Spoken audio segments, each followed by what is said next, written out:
Ada suaranya. Kalau yang satu ini mic-nya Mbak Puan, nggak ada suara.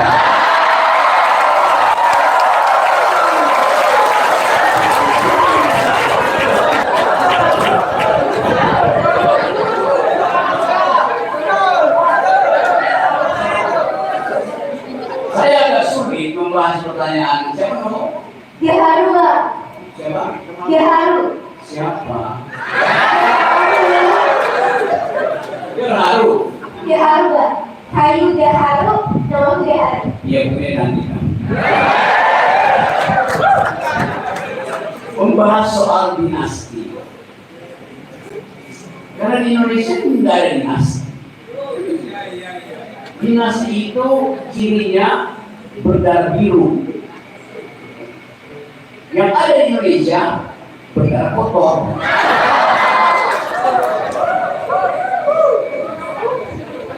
Jadi bagus quotation dari satu prinsip hukum yang sangat umum. Cogitationis poena nemomat itu. Tak seorang pun boleh dihukum karena pikirannya. Jadi apa yang ada di dalam pikiran tidak mungkin dijadikan delik. Hukum hanya berurusan dengan perbuatan. Delik itu adalah perbuatan, bukan pikiran. Jadi saya minum kopi. Kopi tolaki. Tolaki. Tahu saya tolaki. Tidak tolaki. Tolak di sana.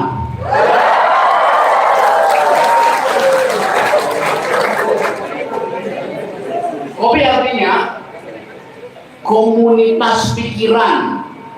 Kopi tolaki komunitas pikiran tolak istana.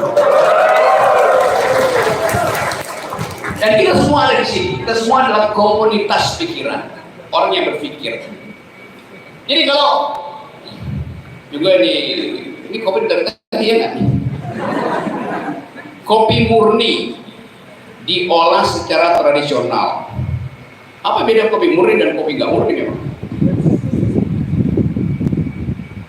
Kopi murni diolah secara tradisional. Kopi tidak murni itu kopi yang mengandung asam fosfat.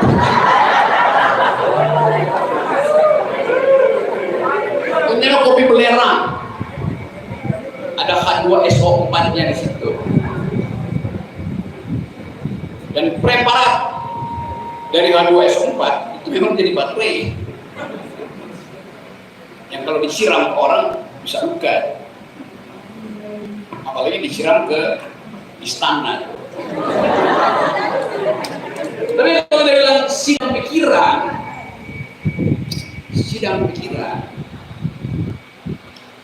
ada seseorang yang sudah 9 tahun pemerintah, tidak mungkin kita sidang pikirannya, karena memang nggak ada pikirannya.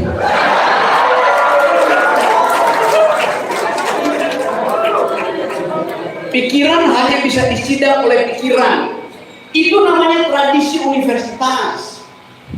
Anda, sivitas akademika hanya dibekali oleh satu fakultatif, yaitu pikiran. Karena itu, kalau Anda sidang skripsi, maka yang disidang adalah pikiranmu, bukan tebal skripsimu atau tebal disertasi. Pokoknya disertasi tebal, disertasinya berat banget, karena 3 kilo disertasi. Padahal isinya adalah plagiat, nggak ada pikiran. Saya cerita satu hal kecil, kebetulan di sini. Kira-kira mungkin 1 dekade lalu saya diundang ombudsman untuk menilai apakah prosedur akademis dari seorang yang nulis disertasi di bidang fisika plagiat atau bukan. Seorang profesor rektor sebuah universitas di Indonesia bagian timur tertangkap oleh kami pengetahuan bahwa dia sebetulnya dugaan keras melakukan plagiasi. Saya jadi semacam tim ahli untuk riset itu. Saya bilang oke. Saya bilang buka Google. Saya curigai dalam disertasinya yang berat itu ada satu frasa. Saya anggap mestinya ini kalimat pasif. Mestinya kalimat aktif. Kenapa jadi kalimat pasif? Grammarnya dia itu membuat saya merasa kok ada yang tidak logis ya. Jadi saya mulai menyidang pikiran dari disertasi itu. Lalu saya minta pada panel di Ombudsman waktu itu, coba lihat Google aja. Dengan mudah, mungkin dalam 2-3 menit dapat bahwa frasa di dalam disertasi itu dalam bahasa Indonesia ada terjemahan dari frasa bahasa Inggris sebuah disertasi di Texas University. Tetapi dengan logik yang berbalik, kacau, dia nggak ngerti. Maka saya bilang ini plagiasi. Saya cuma sampai di situ, saya tidak berhak untuk menentukan. Hak untuk membatalkan disertasi ada pada senat guru besar di universitas tersebut. Dan saya nggak tahu kelanjutannya. Jadi Anda bayangkan disertasi mengutip disertasi orang lain di Texas, tapi dengan mudah kita sidangkan pikirannya. Karena di dalamnya banyak logical fallacies, ada inconsistency, ada yang incoherent di situ. Dengan mudah kita bisa menyidangkan pikiran hanya dengan kemampuan berpikir kritis dan logis. Anda tahu siapa? Tahu? Oke, Anda tahu siapa itu? Mungkin dia masih berkuasa di universitas itu sehingga Anda dilarang untuk. Tetapi saya baca banyak berita bahwa yang bersangkutan ingin menambahkan gelar profesor di situ supaya bisa jadi gubernur. Buat apa? Profesor itu buat ngajar universitas, bukan untuk jadi gubernur. Dan sekarang jadi semacam hobi untuk mengumpulkan gelar profesor. Jadi guru besar, tapi otaknya kecil. Kan kasusnya banyak. Jadi plagiasi di Indonesia itu tinggi sekali. Anggota DPR, jam-jam segini, jam 3, jam 4, ambil kuliah extension di UI, sambil nunggu mahasiswa S1 di kafetaria untuk minta dibuatkan disertasi, dibuatkan tesis. Hanya supaya di depan namanya ada gelar doktor di situ. Padahal dia nyogok mahasiswa tingkat 1 untuk nulis disertasinya. Jadi terjadi semacam pendangkalan pikiran di kita di sini. Ini terjadi di era Pak Jokowi. Kita nggak dengar ada perdebatan bermutu di semua talk show, nggak ada. Yang kita dengar adalah uraian demagogi, berbusa-busa orang ngomong tanpa poin. Karena itu kita dorong mulai sekarang, kita uji pemimpin itu bukan berdasarkan elektabilitasnya. Mbak Puan, kenapa nih?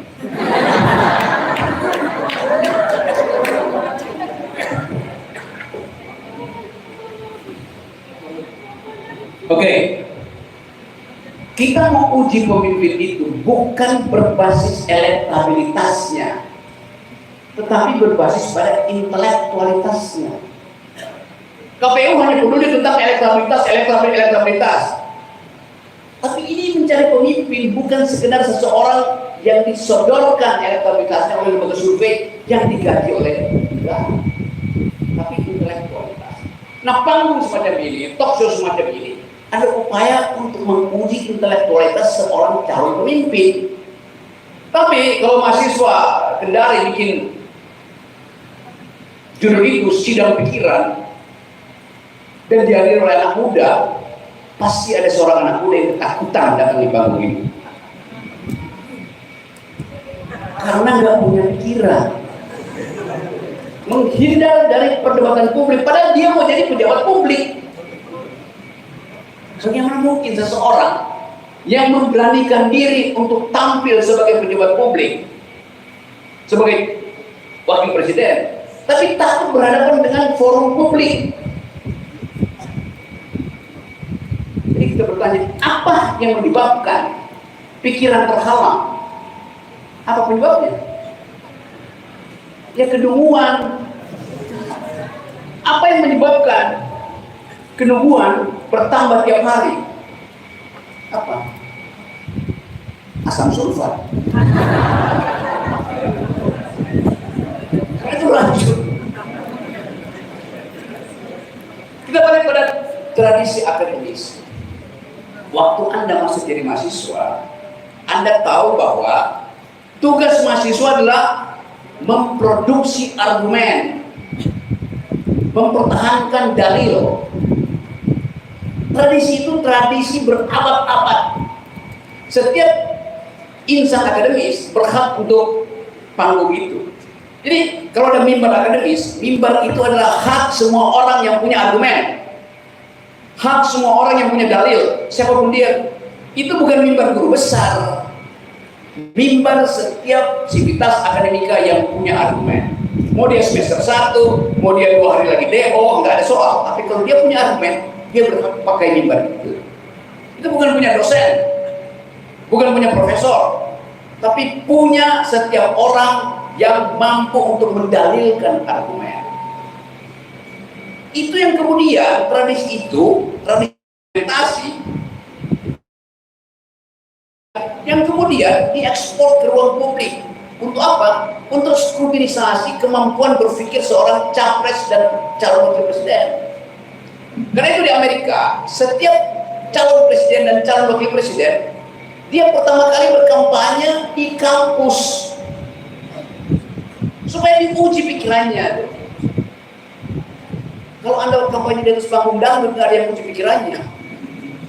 Yang diuji adalah berapa amplop yang bisa dilempar-lempar. Kan bukan itu yang kita minta. Jadi benar sekali teman-teman mengadili kebebasan, menentang keadilan, ketidakadilan, dan menanti perubahan.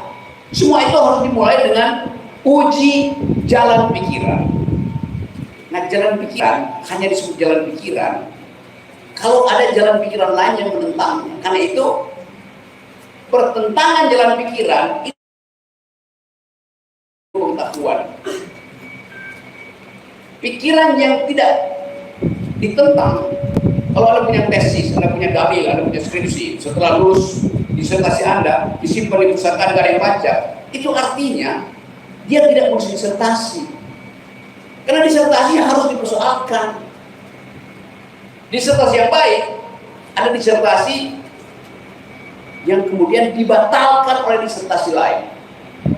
Skripsi yang bagus, skripsi yang kemudian diulet-ulet oleh skripsi yang lain. Artinya ada percakapan pikiran antar skripsi sama disertasi. Jadi tulislah skripsi, tulislah disertasi yang memungkinkan terjadinya perkelahian pikiran. Sekali lagi, pikiran hanya disebut pikiran kalau ada yang mengganggu pikiranmu. Kita bikin pikiran supaya diganggu. Kalau Anda berpikir dan tidak diganggu, artinya Anda sedang berdoa. Doa nggak boleh diganggu, pikiran harus diganggu. Jadi saya senang bahwa kumpulan kita di sini dimaksudkan untuk mengembalikan Indonesia berpikir.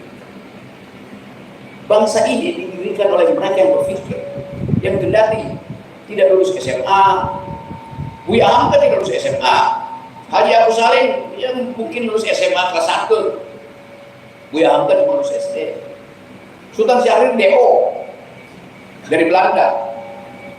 Tetapi mereka membentuk minum kopi setiap hari, komunitas pikiran. Jadi ada pertukaran ide. Nah, mulailah dari hari ini, termasuk mempersoalkan soal nikel. Gua tahu ada nikel apa nggak ada nikel gampang, tunggu petir. Di mana ada petir, pasti di bawah bumi, kulit bumi itu ada besi. Logikanya begitu. Jadi jangan Anda bilang bahwa ini dari kota yang banyak petir. Justru bagus, itu artinya penanda di bawah kulit bumi Kendari ada nikel, ada mineral. Sayangnya hasil petir itu tibanya di Solo, bukan tibanya di Kendari.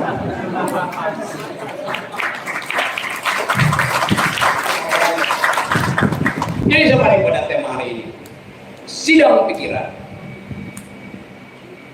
Buat YouTube yang bagus sehingga KPU mendengar ide ini. KPU itu tidak berpikir ada sidang pikiran. Belakangan KPU bilang akan ada debat cawapres, tapi temanya tentang kebijakan kota. Karena seorang cawapresnya memang cuma mantan wali kota. Kebijakan provinsi dia nggak ngerti apa kebijakan negara. Jadi Anda lihat bagaimana negara ini dibikin kerdil hanya untuk meloloskan seorang bocil.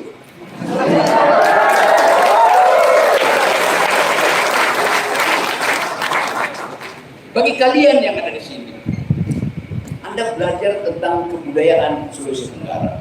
Saya lama riset di Bau-Bau hanya untuk menemukan bahwa di Bau-Bau tidak ada dinasti walaupun sistemnya kesultanan kerajaan. Karena sejak tahun 1500 Sultan ke-16 bilang, walaupun darahnya biru, anak saya darahnya biru, tapi dia mesti dipilih oleh rakyat. Itu pertanggungjawaban etis seorang pemimpin. Tadi Pak Habib cerita ke saya, di Muna, rajanya pernah diikat di bawah pohon beringin karena gagal untuk menjamin panen rakyatnya, lalu dibunuh. Jadi raja itu bertanggung jawab terhadap kemaslahatan rakyatnya. Raja kita yang sekarang hanya bertanggung jawab terhadap kemaslahatan anaknya. Dari awal ada persiapan terhadap konstitusi. Nah, teman-teman di sini saya percaya bahwa kalian surplus akal pikiran, walaupun masih tertahan. Karena kalau kalian bicara terlalu keras, rektor akan kasih saudara sanksi. Kalau kalian takut. Hari ini kita lihat bahwa tak mungkin lagi kebejatan politik itu, dinasti itu bisa dipertahankan. Makin banyak orang yang berani untuk mengatakan bahwa si raja itu dulu pernah mengintimidasi saya. Agus Raharja, mantan komisaris KPK, bilang begituan. Pak Sudirman Said, mantan Menteri BUMN, bilang hal yang sama. Makin banyak orang yang akan merasa ini saatnya untuk menunjuk hidung raja yang bugis. Itu dasar etis kita. Saya balik pada situasi hari-hari ini. Menurut saya, tanggung jawab untuk memuliakan demokrasi akhirnya mesti dikembalikan pada kaum intelektual, bukan pada para politisi yang tidak pernah dididik dengan etika akademis. Jadi kalau ditanya mau pilih siapa, pilih seseorang yang record akademisnya tumbuh dari kampus. Bring intellectual back into politics.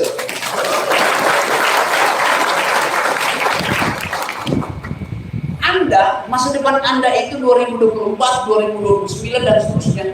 Ketika itu dunia akan diolah berdasarkan kekuatan ide, bukan kekuatan amplop